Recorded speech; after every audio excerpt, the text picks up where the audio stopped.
ஜன்னலின் வழி வந்து விழுந்தது மின்னலின் ஒளி, அதில் தெரிந்தது அழகு தேவதை அதிசய முகமே.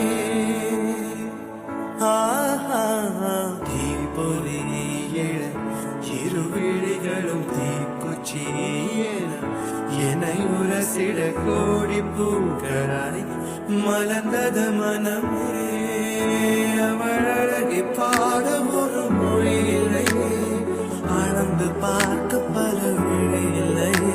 என இருந்த போதும் அவள் எனதில்லையே, மறந்து போய் மனமே. பெண்மாதி என்ன நீ வணக்கமே கத்துக்க சொல்ல, வளர்ந்தால் உன்னுடைய இஷ்டம்.